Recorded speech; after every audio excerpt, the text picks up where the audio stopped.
Video seorang warga Lampung membubarkan ibadah di sebuah gereja yang tengah berlangsung viral di media sosial.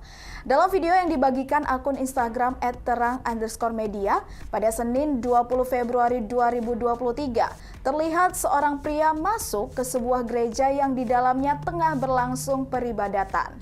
Saat itu terlihat warga tengah beribadat dengan khusyuk. Namun pria tersebut dengan tidak sopan menghentikan prosesi ibadah.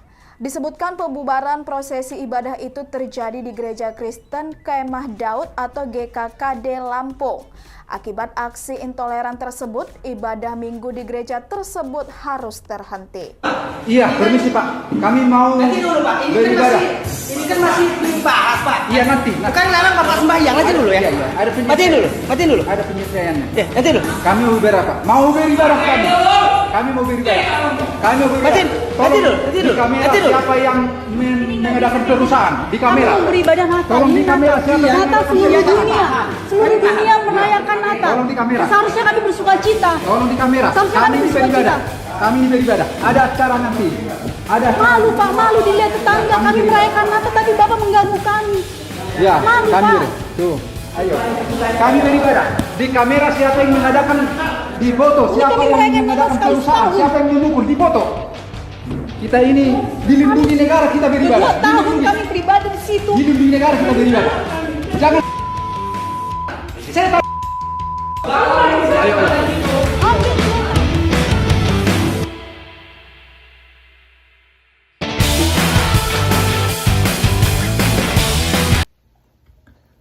Indonesia adalah negara dengan berbagai agama di dalamnya. Jelas, mayoritas adalah Islam sebanyak 86,93%. Pada sila pertama, Pancasila yang berbunyi Ketuhanan Yang Maha Esa, sudah jelas setiap agama di Indonesia itu dilindungi oleh negara dan undang-undangnya. Lalu, mengapa hal-hal seperti ini sering terjadi? Kasus-kasus perusakan rumah ibadah, kasus penggerebekan rumah ibadah agama lain sering terjadi.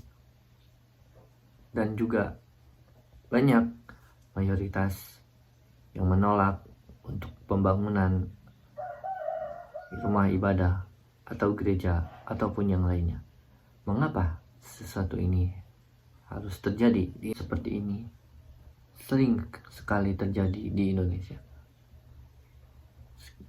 Sebagai mayoritas Islam, saya juga malu akan hal ini sering terjadi pada saudara-saudara kita yang minoritas yang ingin beribadah dengan tenang. Apakah sesuatu ini harus terjadi? Jawabannya tentu tidak. Kita sebagai umat beragama, umat intelijensinya yang tinggi, kita harus menghargai perbedaan dan kita harus saling hidup berdampingan sebagai umat beragama dan umat bertoleransi. Kita adalah Indonesia. Berbeda-beda, tapi satu tujuan.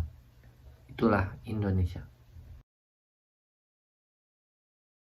Kementerian Agama berupaya mempermudah izin pendirian rumah ibadah lantaran banyaknya penolakan atas sulitnya mendirikan rumah ibadah. Terkait hal tersebut, Partai Perindo mendukung pemerintah dalam menyederhanakan izin pembangunan rumah ibadah. Bapak Menteri. Waalaikumsalam. Kementerian Agama tengah berupaya mempermudah izin pendirian rumah ibadah guna mengurangi kasus sulitnya mendirikan rumah ibadah oleh penganut setiap agama. Ketua DPP Perindo Bidang Keagamaan Abdul Khalik Ahmad menyebutkan penyederhanaan izin pembangunan rumah ibadah merupakan kebutuhan bagi umat beragama yang harus dipenuhi oleh pemerintah.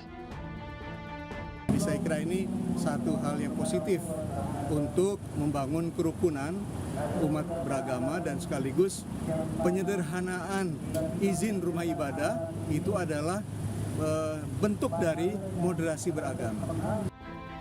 Menteri Agama Yakut Khalil Qaumas menyusun aturan terkait izin pendirian rumah ibadah. Dalam aturan tersebut, untuk membangun rumah ibadah cukup dengan satu rekomendasi yakni dari Kementerian Agama. Sementara dalam surat keputusan bersama Menteri Agama dan Menteri Dalam Negeri nomor 9 tahun 2006 yang berlaku saat ini mengatur, selain izin Kemenak, pembangunan rumah ibadah juga harus mengantongi rekomendasi dari Forum Kerukunan Umat Beragama. Dari Jakarta, Rian Rahman, Pandu Priyo, iNews melaporkan.